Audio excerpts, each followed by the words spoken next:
नमो बुद्धाय जय भीम। भीम पर्व 14 YouTube channel पर आपका स्वागत। आज हम भारत की पहली महिला शिक्षिका और नारी मुक्ति के प्रणेता, स्त्री अधिकारों और उनके लिए शिक्षा का प्रसार करने का काम करने वाली आधुनिक मराठी काव्य की अग्रदूत माता सावित्रीमाई ज्योतिबा फुले जी के जन्मदिन पर, शिक्षक दिन पर सभी भारतवासियों को और खास करके भारत की महिला जो आज सावित्री माई के बदौलत शिक्षित बने हैं, उनको माता सावित्री माई के जन्मदिन पर हार्दिक शुभकामनाएं एवं बधाई। आज़ादी के पहले तक भारत में महिलाओं को आज की तरह उन्हें शिक्षा का अधिकार नहीं था। वही अगर बात 18वीं सदी की करें तो उस समय महिलाओं को स्कूल जाना भी पाप समझा जाता था।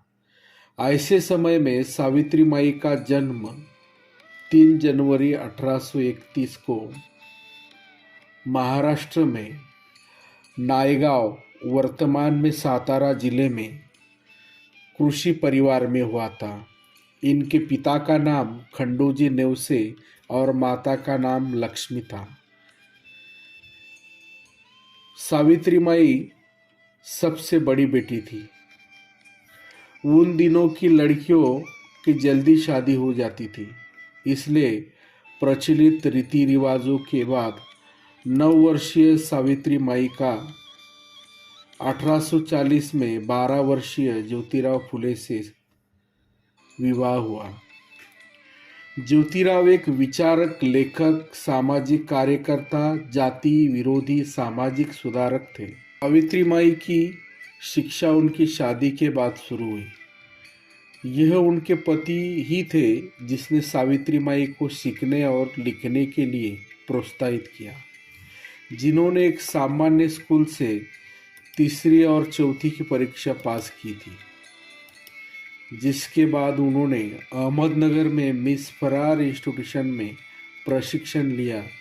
ज्योतिराव अपने सभी सामाजिक प्रयासों में सावित्री माई के पक्ष में दृढ़ता से खड़े रहते थे। भारत में हमेशा से शिक्षा प्रणाली में सभी सामाजिक गुलामी का भी दौर था। तब सावित्री माई फुले ने शिक्षा के महत्व को जाना, समझा और महिलाओं की आज़ादी के नए दौर खोलकर उनके नए चेतना का सृजन किया। अंधविश्वासी समाज में सावित्री बाई फुले एक तार्किक महिला थी। उन्होंने हर जातिगत पहचान की महिला के जीवन में शिक्षा के कारण आने वाले बदलाव को जरूरत का महत्व दी थी। पुणे उस समय पुणे में लड़कियों के लिए पहला स्वदेशी स्कूल 1848 में ज्योतिराव और सावित्री माई के द्वारा शुरू किया था, परंतु इनके इस कदम के लिए परिवार और सामुदायिक समाज द्वारा बहिष्कार कर दिया था। लेकिन फुले दंपति को एक दोस्त उस्मान शेख और उनकी बहन फातिमा शेख ने आश्रय दिया था, जिन्होंने स्कूल शुरू करने के लिए अपने परिवार में फुले को स्थान भी दिया था। सावित्री माई स्कूल की पहली शिक्षिका थी। वे स्कूल जाती थी तो विरोधी लोग उन पर पत्थर मारते थे, उन पर गंदगी फेंक देते थे। जब उन पर पत्थर और गोबर फेंके जाते तब सावित्री माई फुले कहती थी, मैं अपने बहनों को पढ़ाने का काम करती हूँ, इसलिए जो पत्थर और गोबर मुझ पर फेंके जाते हैं वो मुझे फूल की तरह लगते हैं।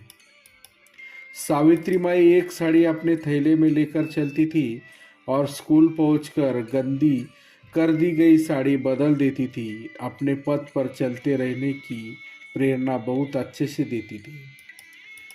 ज्योतिराव और सावित्री माई ने बाद में मंगल और महार जातियों के बच्चों के लिए स्कूल शुरू किए, जिन्हें अस्पृश्य व अछूत माना जाता था। वर्ष 1852 में 3 स्कूल फुले द्वारा चले रहे थे। उस वर्ष 16 नवंबर को ब्रिटिश सरकार ने फुले परिवार को शिक्षा के क्षेत्र में उनके योगदान के लिए सम्मानित किया था, जबकि सावित्री माई को सर्वश्रेष्ठ शिक्षक का नाम दिया था। उस वर्ष उन्होंने महिलाओं के बीच अपने अधिकार, गरिमा और अन्य सामाजिक मुद्दों के बारे में जागरूकता पैदा करने के उद्देश्य से महिला सेवा मंडल भी शुरू किया। वो विधवाओं के लिए बाल मुंडवाने के मौजूदा परंपरा का विरोध करने के लिए मुंबई और पुणे में नाई की हड़ताल आयोजित की थी। वर्ष 1853 में ज्योतिराव और सावित्रीबाई ने एक देखभाल केंद्र भी शुरू किया जिसे बाल हत्या प्रतिबंधक गृह कहा जाता है, जो संभवतः भारत में स्थापित की गई पहली ऐसी संस्था थी जो गर्भवती ब्राह्मण विधवाएं और बलात्कार पीड़ित अपने बच्चों को सुरक्षित स्थान पर रख सके और इस प्रकार विधवाओं की हत्या को रोकने के साथ साथ शिशु हत्या की दर को कम किया जा सके।